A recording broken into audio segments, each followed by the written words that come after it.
Assalamualaikum warahmatullahi wabarakatuh dan salam sejahtera. Hari ini adalah hari Khamis awal pagi 5 hari bulan Februari 2026 lebih kurang 1.30 minit waktu pagi Khamis.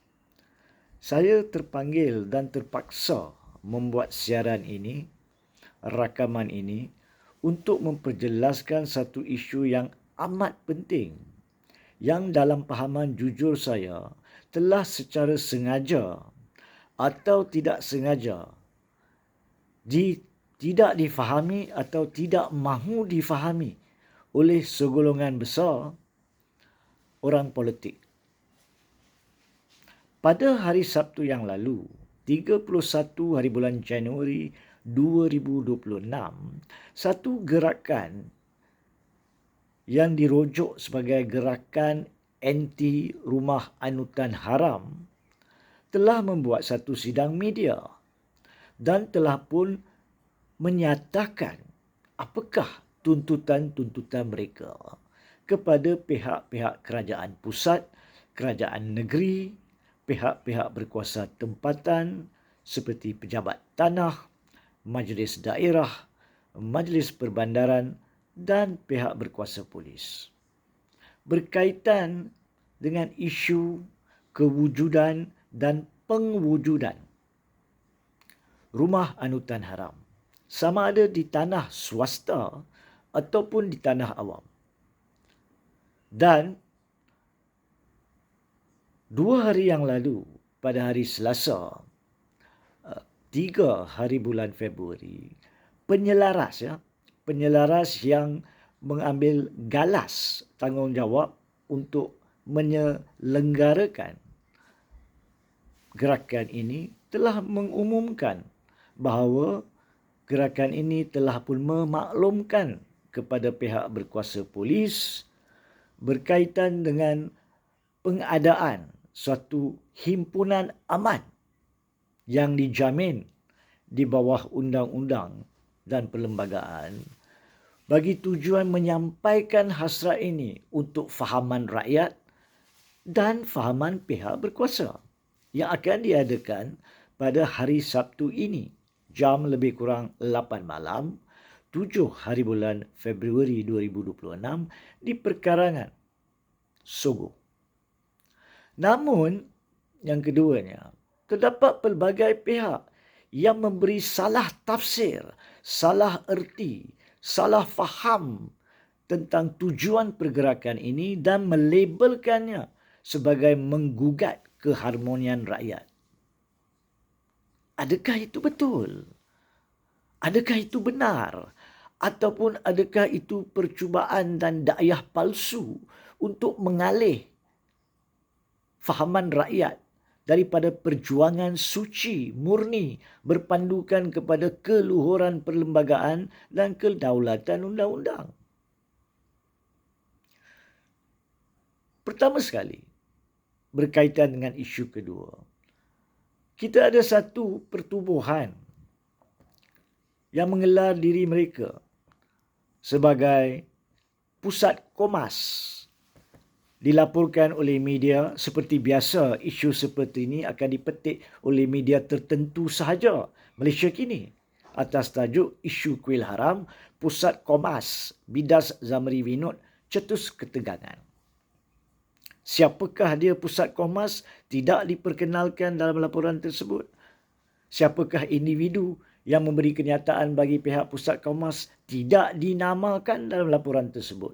Satu badan yang nampak atau ditampilkan sebagai invincible, haluminan, tak tahu siapa dia, mengatakan bahawa tindakan Zamri Vinod mencetuskan kebencian agama melalui kempen menentang rumah ibadat tanpa izin. Adakah ini fahaman yang betul? Pertama sekali, Zamri Vinod bukan ketua. Satu-satunya ketua berkaitan perkara ini. Dia adalah penyelaras. Faham maksud ketua dan faham maksud penyelaras. Terdapat sekarang ini lebih 140 NGO yang bergabung tenaga untuk memperjuangkan isu kedaulatan undang-undang ni. Apakah yang dituntut? Saya telah rumuskan dalam isu pertama tadi, iaitu meminta pihak berkuasa mematuhi tanggungjawab di bawah kedaulatan undang-undang untuk melaksanakan kerja, membuat bancian, piawaian, mengumpul segala maklumat, memberikan kepada orang awam maklumat lengkap perangkaan berapa banyak rumah anutan yang tidak sah, sama ada pendudukan di tanah swasta ataupun di tanah awam, dan tidak sah atau haram dalam mendirikan rumah-rumah anutan tidak mengikut peruntukan undang-undang berkaitan dengan kelulusan, kebenaran dan pendudukan. Itu adalah hak rakyat Malaysia untuk menuntut pematuhan kedaulatan undang-undang. Bagaimanakah itu menjadi ketegangan yang menggugat harmoni? Bolehkah Pusat Komas mahupun RSN Raya yang membangkitkan perkara itu di Dewan Rakyat faham dan jelaskan? Bolehkah Menteri Perpaduan yang mengatakan di dalam Dewan Rakyat pada pagi tadi, hari Khamis, hari Rabu, 4 bulan Februari, beliau serahkan kepada Kementerian Dalam Negeri kononnya untuk menghentikan satu perhimpunan yang sah dan aman. Awak tak tengok pun lagi perhimpunan tu lagi setakat ini. Awak tak mau dengar pun sidang media yang dibuat pada hari Sabtu lepas. Macam mana? Apa hak awak nak rumuskan dia boleh mencetuskan keadaan menegang ke arah menggusarkan keharmonian rakyat? Apa hak awak? Semata-mata awak ahli politik, walaupun bodoh dan tak matang. Saya terpaksa katakan perkara ini sebab masalah negara kita adalah kita melahirkan generasi-generasi ahli politik yang bacol, tak cerdik, tak matang, yang menghalang hak rakyat untuk patuh kepada konsep kedaulatan undang-undang. Dan mereka inilah yang mencetuskan kekeliruan, ketidakharmonian, kesalahfahaman. Kononnya apa yang diperjuangkan mencetuskan masalah ketegangan bangsa, sedangkan kita nak perpaduan rakyat melalui kesemua pihak mematuhi kedaulatan undang-undang. Apapun agama yang dianuti, hak awak di bawah perlembagaan. Tetapi dirikanlah rumah anutan awak di tanah yang sah diduduki dan dengan kebenaran menurut peruntukan undang-undang mendirikan rumah anutan. Di mana dia? Di manakah dia mencabar keharmonian rakyat? Di manakah dia mengganggu hak minoriti? Wahai Komas, wahai RSN Raya, wahai Menteri Perpaduan, dan petang tadi ada laporan memetir pula satu lagi parti politik, Parti Rakyat India Malaysia, MIPP, yang kononnya telah menulis surat kepada Ketua Polis Negara Khalid Ismail dan meminta agar beliau campur tangan. Polis campur tangan secara tak sah untuk memberhentikan himpunan aman. Adakah itu parti politik MIPP war-warkan hak bersuara, hak berhimpun yang sah dibatalkan? Kalau macam itulah, maka parti politik ini dan mana-mana pemimpin politik lain atau pertubuhan lain tidak ada hak untuk dibiarkan didaftar. Awak tidak boleh menghalang hak perlembagaan rakyat Malaysia yang lain. Faham dulu tuntutan gerakan ini. Jangan gopoh. Jangan fikir diri sendiri. Jangan be ultra defensif. Biasanya orang yang mengetahui mereka salahlah yang akan jadi defensif. Sebagai analogi, kalau ada satu roadblock di tengah jalan di mana polis hendak memberhenti dan memeriksa kenderaan kerana ada penyelundupan dadah. Contohnya, tiba-tiba pemandu dan penumpang dalam sebuah kereta buka pintu dan larikan diri. Apakah anggapan pertama yang berhak pihak berkuasa polis anggap di situ? Oh, adakah mereka melarikan diri kerana mereka takut dijumpai dadah dalam kereta? Itu adalah hak pihak berkuasa membuat anggapan dan meneruskan dengan siasatan selepas itu. Begitu juga di sini. Apabila ada pergerakan yang sah menuntut pematuhan kedaulatan undang-undang, tiba-tiba puak-puak ini menjadi ultra defensif. Jangan bagi mereka buat gerakan. Jangan bagi mereka himpun. Kononnya mengganggu keharmonian. Adakah awak become ultra defensif kerana awak takut terdapat beberapa segelintir kecil rumah-rumah anutan tertentu yang mungkin sah didirikan dan berada di tanah secara haram? Adakah itu bukan suatu inference logik yang boleh kami ambil, rakyat ambil? Apa kata awak sama-sama? Ya? Komas, Menteri Perpaduan, RSN Raya, MIPP sama-sama datang ke himpunan tersebut. Dengar, bagi pendapat awak. Dan kita tengok apa yang betul, apa yang salah. Sebab apa yang dituntut oleh gerakan ini adalah semata-mata supaya pihak berkuasa yang selama ini gagal.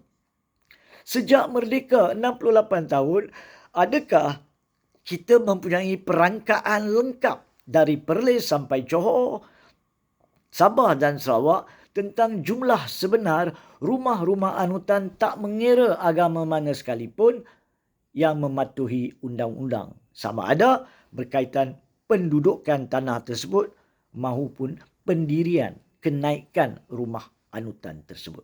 Adakah kita mempunyai perangkaan itu? Kalau kita tak ada, bermaksud apa? Bermaksud pihak berkuasa telah gagal. Sebab itulah kita membuat perhimpunan ini untuk meminta dan menuntut kerajaan pusat dan kerajaan negeri mewujudkan satu jawatan kuasa khas, membanci dan menyediakan perangkaan lengkap ini dalam tempoh sebulan daripada tarikh permintaan 1 Februari yang lalu. Wujudkan jawatan kuasa itu dalam masa 1 bulan. Yang keduanya, bagi mereka 6 bulan untuk menyiasat setiap ceruk rantau negara ini. Setiap denai, setiap kawasan hutan, sungai dan sebagainya, perkampungan dan sebagainya, membanci setiap satu rumah anutan. Dan sediakan laporan lengkap dengan sejarah latar belakang rumah anutan itu, masalah-masalah yang wujud di situ jika ada, dan proses-proses perolehan kebenaran dan kelulusan kenaikan rumah anutan jika ada. Dan jika tiada, kenapa tiada. Sediakan laporan lengkap dalam 6 bulan selepas ditubuhkan. Yakni semua proses ni 1 + 6 matematika mudah 7 bulan. Dan laporan ini hendaklah dibentangkan di Parlimen supaya rakyat tahu perangkaan sebenar. Berapakah banyak rumah anutan yang kita ada dan berapa banyak atau berapa peratus daripadanya dikatakan dan dikategorikan sebagai rumah anutan haram. Kemudian daripada itu, jika ada rumah-rumah anutan haram, maka tindakan tegas wajib diambil oleh pihak berkuasa. Kerana kalau kita tak ikut undang-undang, kita menggalakkan pengadaan rumah-rumah anutan haram lebih lanjut selepas ini. Itu yang sebenarnya menjadi rungutan, komplain dan permintaan gerakan ini. Ada faham, tak faham. Kadang-kadang kena cakap dalam bahasa yang begitu mudah walaupun dengar keras. Sebab saya terkejut Saya terkejut dengan kedaifan para pemimpin yang saya sentuh tadi yang membangkitkan isu seolah-olah gerakan ini melanggar undang-undang. Sedangkan inilah kali pertama di Malaysia ada gerakan yang minta supaya dilakukan pematuhan kedaulatan undang-undang berkaitan rumah-rumah anutan. Bukankah itu satu perkara yang sihat, wahai ahli politik yang gagal? Ahli politik yang sentiasa menggunakan isu bangsa dan agama untuk memporak-perandakan negara. Anda yang merosakkan negara, anda menuduh gerakan ini pula seolah-olah mencetus pertakan keharmonian. Biadab. Justru, saya pohon ke semua lapisan masyarakat tanpa mengira agama. Sama ada anda agama Islam, Kristian, Hindu, Buddha, Sikh atau apa-apa agama sekalipun yang dibenarkan untuk dianuti secara aman dan damai, hadirlah. Hadirlah himpunan pada hari Sabtu ini, perhimpunan pertama, dan fahami tuntutan yang dibuat. Saya yakin anda semua akan setuju dengan permintaan dan anda perlu menyokong supaya kerajaan menuruti kali pertama. Kerajaan pun selama ini berselindung di sebalik isu-isu sensitif kononnya untuk tidak buat kerja. Tapi undang-undang secara khususnya diwujudkan, digubal oleh mereka ini di Parlimen dan Dewan Undangan Negeri adalah untuk mengawal isu sensitif. Bagaimanakah sekarang ini tak mau buat pelaksanaan undang-undang kononnya atas isu sensitif? Tak masuk akal. Kalau macam tu, seperti mana yang ada dibangkitkan oleh seseorang tertentu, baiklah, tak payahlah buat undang-undang.